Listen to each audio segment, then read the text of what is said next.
शासकीय सेवा प्रोवाइडर बना रहे हैं, और उसकी जो इनेबलिंग है, उसको जो ट्रेनिंग देना है, उसके लिए कितना जो है ना व्यवसाय क्रिएट होगा, जो उसको टूल्स देना है उसमें कितना व्यवसाय क्रिएट होगा, उसको आवागमन के लिए जो वाहन दिए जाएंगे उसमें कितने जो है ना वाहन लगेंगे, और वो सब वाहन भी सोलर एनर्जी से चलेंगे, लिहाजा पीओएल पे खर्च नहीं होगा, तो वो भी एनवायरमेंट फ्रेंडली होगा, ये भी ध्यान रखा जाएगा।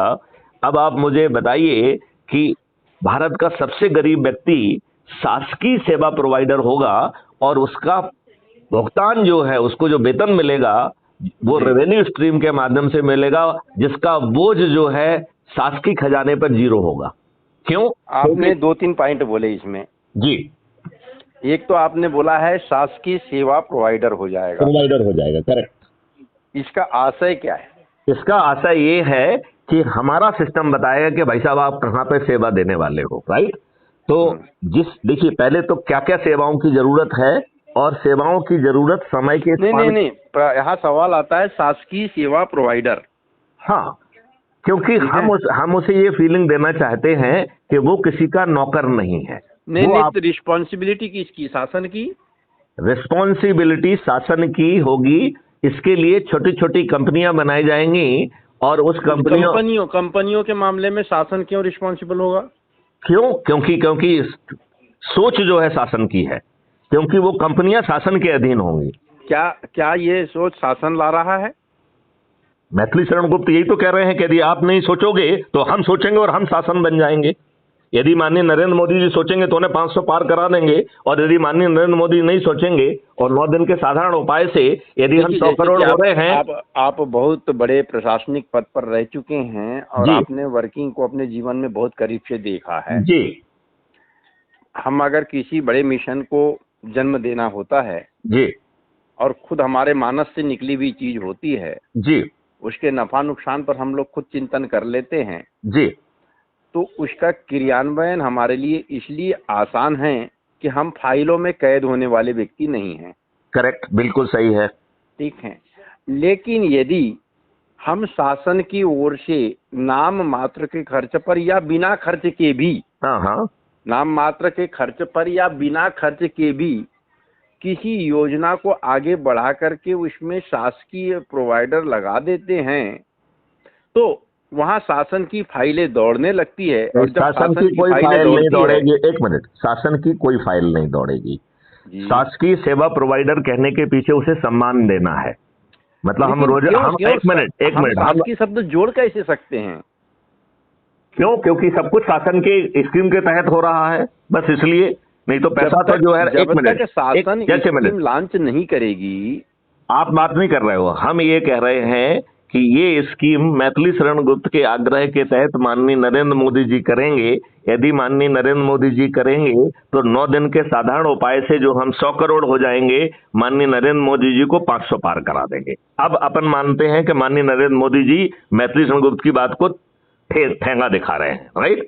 तब मैथिली शरण गुप्त कह रहे हैं कि ऐसे 543 लोग जो इस जोड़ने की प्रक्रिया में सबसे अधिक लोगों को जोड़ेंगे, उन्हें हम चंद्रगुप्त कहेंगे, और उनके पास जो है ना सांसद का टिकट घर पे पहुंचा देंगे। और फिर हम छत पे चढ़कर जो है ना उनको गगनभेदी उद्घोष करते हुए उन्हें विजयी बनाने का संकल्प लेंगे। और जिस दिन पोलिंग होगी उस दिन उन चंद्रगुप्तों के फेवर में जो है वोट देंगे, तो सभी राजनीतिक पार्टियों के सभी राजनेता पराजित हो जाएंगे, केवल चंद्रगुप्त ही जीतेंगे। और मैथिली शरण गुप्त इन 543 चंद्रगुप्तों के साथ में जो प्रार्थना भी नरेंद्र मोदी जी से कर रहे हैं वो खुद कर देंगे।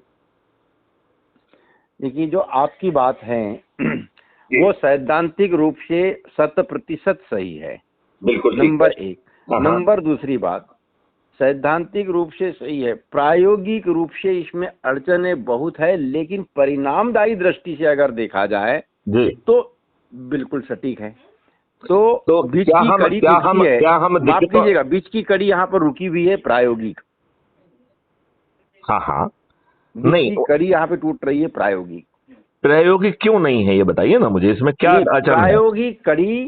प्रायोगिक कड़ी कल्पनाओं में तैर रही है। नहीं, बिल्कुल पटना में नहीं तैर रही हैं। उसके लिए इंस्टीट्यूशंस होंगे जो ट्रेनिंग देंगे, उसके लिए जो टूल्स अवेलेबल। सवाल यह है कि आप जितनी भी बातें कर रहे हैं वो इंस्टीट्यूशनल लेवल की कर रहे हैं। तो हम यही तो कह रहे हैं कि हम माननीय नरेंद्र मोदी जी को मजबूर करेंगे। यदि वो मान जाते हैं तो एक मिनट, एक मिनट जो है ना, हम इंस्टीट्यूशन, अभी इंस्टीट्यूशन कौन है? माननीय प्राइम मिनिस्टर हैं। हम प्राइम मिनिस्टर से कह रहे हैं कि भाई साहब, ये लाभ का सौदा है आपका, हम 9 दिन के साधारण उपाय से 100 करोड़ होने वाले हैं, राइट? तो आप मेरी बात मान लीजिए, 21 लक्षों के लिए 21 टास्क फोर्स बना दीजिए। आपके दिमाग को तकलीफ नहीं देंगे, आपके ब्यूरोक्रेट के दिमाग को तकलीफ नहीं देंगे, सब चीजों को पका के आपसे ही अनुमोदित कराएंगे। आपको बाईपास नहीं कर रहे हैं, आपसे अनुमोदित करा के जमीन पर उतार देंगे और आपको जो है 500 पार भी करा देंगे। तो आपके हित की बात है। अब किसी कारण से यदि माननीय नरेंद्र मोदी जी इस बात को नहीं समझते हैं, तो क्या इतना बड़ा सोच कचरे में डाल दें, या उसको के लिए कोई अल्टरनेट विकल्प होना चाहिए? तो फिर उसके लिए अल्टरनेट विकल्प ये सोचा गया है कि जब हमने 9 दिन के सरल उपाय के तहत 100 करोड़ लोगों को जोड़ ही लिया है, तो ऐसे 543 लोग जिन्होंने सबसे अधिक लोगों को जोड़ने में भूमिका निभाई है, उनको हम जो है चंद्रगुप्त घोषित कर देंगे और उन्हें हमारे लिए सुशिक्षित लोग समस्या नहीं है, हमारे लिए समस्या है अल्प शिक्षित लोग। आप शिक्षित और अशिक्षित को किसी को नहीं, मेरा रिक्वेस्ट, आप मुझे हमारे पास में जो बहुत पढ़ा लिखा दिखाई देता है, डिग्रीधारी दिखाई देता है, मुझे आप अल्प शिक्षित मान लीजिए। मैं बताइए कैसे बाधा पैदा कर पाऊंगा, ये बताइए ना। सवाल ये है कि आप हमारे तमाम योजनाओं में पब्लिक एक फैक्टर है, व्यक्ति एक फैक्टर है, आम व्यक्ति।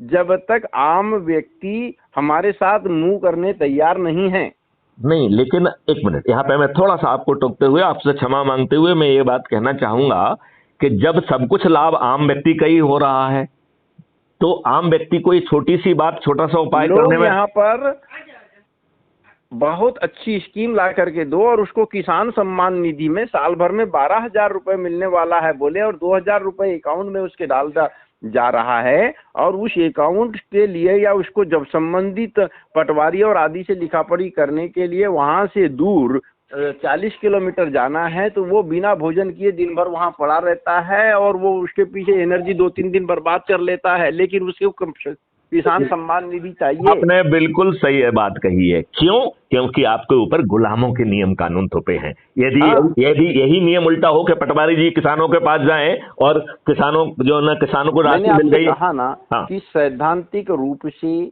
हमारी बातें बहुत ही अच्छी है और परिणामदायी दृष्टिकोण से कि इसका रिजल्ट क्या होगा, रिजल्ट की दृष्टि से भी यह बात बहुत अच्छी है। बीच की कड़ी प्रायोगिक टूटती है, नहीं, प्रायोगिक कड़ी व्यक्ति पर निर्भर करती है। क्या रोकड़े साहब, मुझे प्रायोगिक कड़ी के संबंध में क्या हम 2-3 जो है सेशन कर सकते हैं जिसमें हम लोग विस्तार से बात करें, और मैं समझाने की कोशिश करूंगा कि वो प्रायोगिक कड़ी उतनी ही मजबूत है। हम आज उस प्रायोगिक कड़ी को इसलिए कमजोर मान रहे हैं क्योंकि हम गुलामों के नियम कानून से जिससे बंधे हुए हैं उसकी दृष्टि से देख रहे हैं। हाँ, वहाँ समस्या वही है। तो वो गुलामों के नियम कानून में आमूल चूल परिवर्तन हो जाएगा और वो आज जैसा कॉस्मेटिक चेंज नहीं होगा, उसकी आत्मा बदल दी जाएगी। बिना थाने जाए FIR दर्ज होगी। गलत FIR दर्ज करने में रोकले साहब आप जेल में सड़ जाएंगे। पुलिस को जो है ना इतना सक्षम बना दिया जाएगा कि, और टेक्नोलॉजी इतनी ज्यादा ड्रिवन होगा वो, कि 15 दिन में ऐसे अकाट साक्ष्य इकट्ठे हो सकेंगे जो आज की पुलिस सोचने की औकात नहीं रखती है। बिना एक मिनट मुझे कंप्लीट करने, मुझे थोड़ा सा कंप्लीट करने दीजिए। मैं ये कह रहा हूं, बिना कोर्ट जाए डिस्ट्रीब्यूटेड वीडियो बेस्ड ट्रायल्स के सिस्टम के माध्यम से, जिसमें ना जजेज की संख्या बाधा बनेगी ना किसी की संख्या बाधा बनेगी, 3 दिन से लेके अधिकतम 30 दिन में आपको न्याय मिल जाएगा। अधिकतम 30 दिन में एक डिजिटल चित्रगुप्त का ये व्यवस्था की गई है जिसमें आपको जो है ना right to privacy as a fundamental right दिया जाएगा। लेकिन रोकड़े साहब, जैसे ही आप अपराध करेंगे आपका फंडामेंटल राइट टेम्पररी सीज कर जाएगा। टेक्नोलॉजी जिसके पास सब कुछ इंफॉर्मेशन है वो आपकी FIR भी दर्ज कर देगी, एविडेंस भी दिला देगी। Distributed video based trial system के माध्यम से 30 दिन में आपको सजा मिल जाएगी और रोकड़े साहब जेल में सड़ जाएंगे। रोकड़े साहब की हिम्मत नहीं होगी गलत काम करने की। वो क्यों करें? ये बात है ना, जब आपको सब चीज बिना उसके मिल रही है, कर्ज भी नहीं लेना पड़ रहा है, टैक्स भी नहीं देना पड़ रहा है, आप समृद्ध भी हो जा रहे हैं, तो आपको अपराध करने की जरूरत क्या है भाई साहब? बात आप समझ रहे हैं ना? अब देखिए, अगर आपने इसके लिए ऐसी इंटेलिजेंसी डेवलप कर लिया है ये तो इंटेलिजेंस ऑलरेडी डेवलप्ड है, इसके बहुत सारे मॉड्यूल्स डेवलप हैं है तो उस बारे में लेकिन मैं भी ये आज बच्चों का खेल है। जो मैं बात कर रहा हूं उसमें कोई भी ऐसी टेक्नोलॉजी नहीं है जो कि बड़ी वो वाली टेक्नोलॉजी हो। There is no rocket science now. ये हमारे जो हम बात कर रहे हैं ये हमारे छोटे छोटे बच्चे कर रहे हैं, और हम जो इंटर्नशिप वगैरह का जो प्रोजेक्ट लॉन्च करते हैं उनमें ये छोटे छोटे बच्चे करके हमें दिखा रहे हैं कि देखिए साहब ये हमने कर दिया। तो टेक्नोलॉजी की प्रॉब्लम नहीं है। छोटे छोटे बच्चे इसलिए कि छोटे बच्चे निर्मल हैं। आप भी आगे आप भी निर्मल हो जाएंगे, क्योंकि आपको जो है ना निर्मल होने के अलावा आपके पास कोई विकल्प ही नहीं रहेगा। आप मेरी बात समझ रहे हो ना? बराबर। देखिए आज आप